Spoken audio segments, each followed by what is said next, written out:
Dia bukan wanita biasa. Dia sedikit mengacungkan cambuk ajaibnya. Pria itu menggunakan pedangnya untuk bertahan. Tapi ternyata pedang itu tiba-tiba menjadi lentur. Kali ini, dia akan kehilangan nyawanya. Karena pedang tidak lagi tajam, yang berarti dia sudah kehilangan kapasitas bertarungnya. Wanita itu menatapnya dengan dingin, dan membuat serangan pada tubuh pria itu.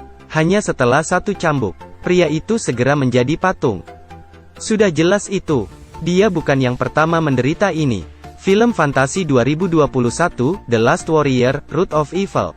Mulai dari sekarang, pria muda ini yang sedang berbicara dengan seorang wanita kaya, benar-benar pembohong profesional. Hanya dengan menggunakan beberapa trik kecil, wanita kaya itu sudah diyakinkan bahwa dia bisa melihat masa depan. Persis seperti itu, pemuda ini menghasilkan banyak uang darinya, tapi mendapatkan uang benar-benar mudah? Tidak mungkin, karena dia membodohi begitu banyak orang. Banyak musuh sering mengejar Ivan. Saat ini, protagonis kita tidak tahu bahwa petualangannya akan segera dimulai. Saat Ivan keluar dari tempatnya, pemandangan yang dia lihat membuatnya merasa sangat tidak bisa percaya. Hal pertama yang dia lihat adalah hutan misterius yang luas. Tidak hanya itu, pria yang aneh ini tiba-tiba muncul tepat di belakangnya. Senyum pria itu sangat tidak normal. Dia bilang, "Aku sudah menunggu selama bertahun-tahun. Akhirnya kamu di sini. Kamu adalah prajurit terakhir di bumi. Takdir dunia ini ada di tanganmu." Setelah itu, dia dengan sungguh-sungguh memberi Ivan sebuah cincin. Pada saat itu, sebuah panah menusuk jantungnya. Pria itu tiba-tiba muncul, dan kemudian menghilang. Hanya ada sekelompok tentara yang tersisa. Menghadapi tentara bersenjata, Ivan harus menggunakan skill uniknya sekali lagi.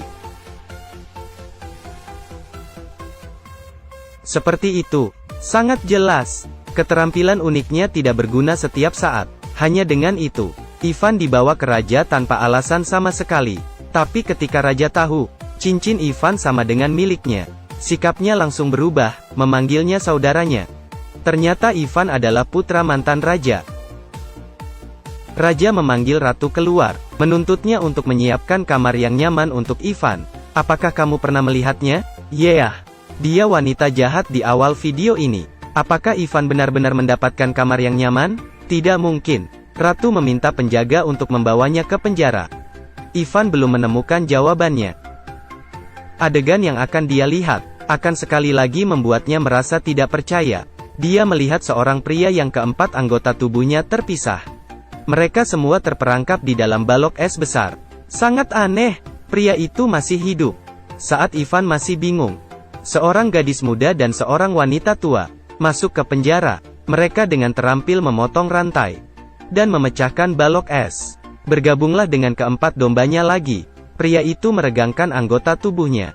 Ternyata dia pernah ke sini, menunggu Ivan selama ribuan tahun. Mereka mengambil Ivan ke rumah yang memiliki dua kaki. Setelah banyak masalah, mereka akhirnya melarikan diri. Setelah lari malam, mereka akhirnya aman sekarang. Melihat Ivan tidak mau bekerja sama, Kashechei mengatakan yang sebenarnya. Mereka telah menemukan pedang ajaib. Hanya Ivan, yang memiliki kekuatan besar, bisa memimpin mereka untuk menemukan pedang ajaib yang kuat itu. Kashechei setuju dengan Ivan. Begitu mereka menemukan pedang ajaib, dia akan membantu Ivan untuk kembali ke dunia nyata. Di dalam perjalanan, mereka akan menemui banyak masalah. Kashechei memanggil seorang teman untuk meminta bantuan. Hanya seperti itu, mereka pergi ke hutan yang gelap. Mereka membiarkan Vasilisa duduk sendirian di tepi danau. Yang lain bersembunyi menunggunya. Seperti dugaan, tidak lama kemudian, makhluk aneh muncul. Makhluk itu menatap Vasilisa, dan dengan cepat berenang ke sisi itu. Makhluk hijau menatap dalam-dalam.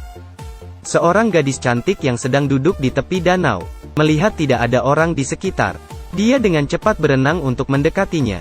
Ketika percaya bahwa gadis cantik itu adalah miliknya, seekor udang karang diam-diam naik di bahunya. Setelah mendengarkan laporannya, makhluk itu sangat kecewa. Dia menggunakan hidungnya untuk mencium sekitarnya.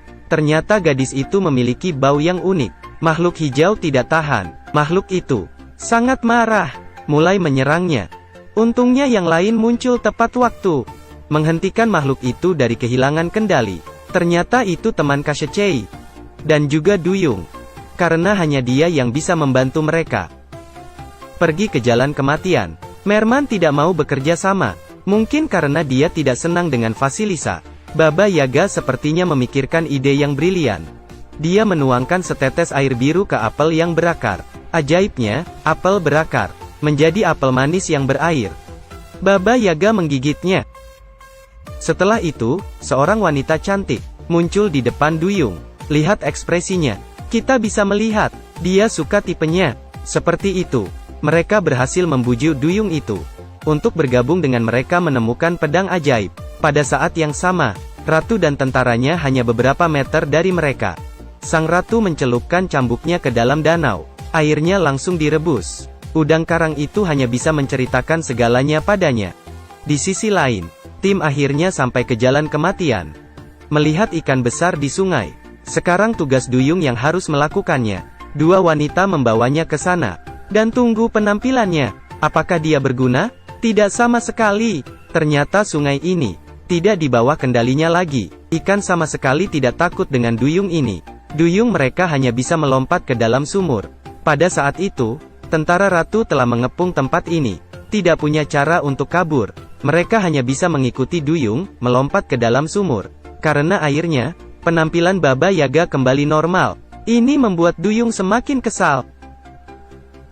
Meskipun dia sangat tidak senang, tetapi jika dia tidak melakukan apa-apa, yang lain akan kehilangan nyawa mereka. Duyung itu ragu-ragu. Dia menyelam jauh ke dalam air, membuka mulutnya, untuk menelan semua air ke dalam perutnya. Berkat itu, mereka sampai ke dasar sumur, dan menemukan ada jalan keluar. Mereka membawa duyung itu bersama mereka. Tapi karena dia terlalu banyak minum air, duyung tidak bisa berjalan lagi. Dia memutuskan untuk mengorbankan dirinya sendiri, menggunakan tubuhnya, untuk membantu mereka melarikan diri dari sini. Meskipun mereka tidak ingin meninggalkannya, mereka masih harus berpamitan dan melanjutkan perjalanan. Duyung menggunakan napas terakhirnya untuk memblokir jalan keluar. Pada saat itu, ratu turun ke tempat ini. Melihat wanita jahat ini, dia memuntahkan seteguk besar air. Dia telah mendapatkan kembali harga dirinya. Ratu yang marah, menggunakan cambuknya, untuk mengubah duyung menjadi patung. Air di sumur menyembur keluar dari tubuh duyung. Tapi tidak lama kemudian, mereka dikelilingi oleh tentara ratu lagi. Ratu mengambilnya ke tempat di mana pedang ajaib itu berada. Pedang yang kuat ada di antara pedang biasa ini. Diancam. Ivan mengambil cabang. Cabang biasa ini tiba-tiba menjadi pedang yang indah. Ya, pedang ajaib yang kuat akhirnya muncul. Ivan menggunakan pedangnya. Kekuatannya segera dilepaskan. Cabang biasa ini tiba-tiba menjadi pedang yang kuat. Dia menggunakan pedangnya. Kekuatan besar membuat sang ratu jatuh dari kudanya. Ivan menyelamatkan teman-temannya dan mengembalikan pedang ke Kashechei. Saat Ivan berharap Kashechei memenuhi keinginannya untuk membawa Ivan kembali ke dunianya, raja tiba-tiba muncul di depan mereka. Ternyata Kashechei tidak menginginkan pedang ini. Dia menginginkan batu kehidupan abadi. Mereka saling bertukar. Tapi Kashechei tidak mengharapkan batu yang diberikan raja itu palsu. Batu kehidupan abadi yang sebenarnya ada di tangan sang ratu. Pada saat itu, Vasilisa melemparkan dirinya ke arah raja, dan membuatnya jatuh. Pedang ajaib jatuh ke tanah. Melihat kesempatan itu, Ivan melawan prajurit itu, dan mengambil pedang ajaib. Melihat ekspresi mereka, teman-temannya percaya pasti menang. Ingin membalikkan keadaan? Tidak mungkin. Ivan memegang pedang di tangannya, tapi dia tidak menyerang musuh. Dia hanya menggambar lingkaran, dan kemudian melambaikan tangannya. Sebuah pintu ke dunia Ivan dibuka. Tidak percaya, pada saat ini, Ivan tidak menyelamatkan rekan satu timnya. Alih-alih itu, dia memilih untuk kembali ke dunianya. Meskipun Ivan telah kembali ke dunianya, Ivan masih sangat bersalah. Rasa bersalah meninggalkan rekan satu tim membuatnya tidak nyaman sepanjang hari. Dia ingin kembali ke sana, menggunakan cara yang sama seperti sebelumnya, tapi tidak berhasil, karena tindakannya tidak normal. Ivan dibawa ke kantor polisi, tapi itu adalah suatu kebetulan bahwa di sana, Ivan bertemu dengan pria aneh sebelumnya. Dia menggambar terowongan ke dunia lain. Ivan tak segan-segan melompat ke ring api. Pada saat yang sama, teman-temannya dibawa kembali ke kastil.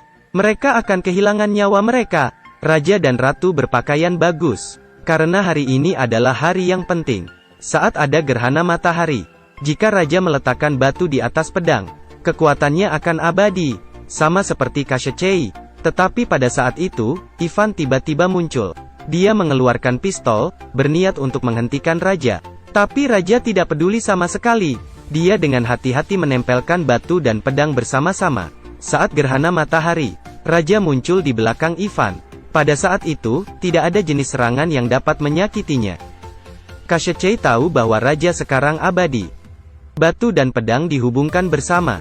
Untuk mengurangi kapasitas bertarungnya, Ivan dengan cerdik membujuknya untuk meletakkan pedang ajaib itu.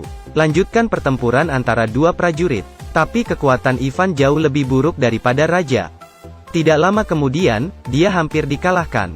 Selama perkelahian, raja dengan bangga mengatakan yang sebenarnya. Untuk mencuri tahta, raja dan ratu. Ternyata prajurit yang juga dikenal sebagai ayah Ivan mengubahnya menjadi patung batu. Cerita rakyat mengatakan bahwa hanya Ivan dapat mengontrol pedang ajaib. Tapi pada saat itu, prajurit terakhir kita diinjak di bawah kaki raja. Saat raja masih sombong, Koshchei berdiri di depan mereka, tangan memegang batu. Mereka berdua yakin bahwa batu ini terkait dengan kehidupan mereka. Setelah batu dihancurkan, mereka semua akan berubah menjadi debu. Tapi ketika raja melihatnya, pandangan tegas Koshchei, dia tahu bahwa dia dalam masalah. Koshchei melempar batu ke udara. Dia menggunakan pedang. Tidak ragu, ubah batu kehidupan abadi menjadi berkeping-keping. Setelah batu itu hilang, raja berubah menjadi debu, menghilang di udara. Pada saat yang sama, Koshchei juga berubah menjadi debu. Mereka binasa bersama. Melihat adegan ini, sang ratu melompat turun untuk bersembunyi.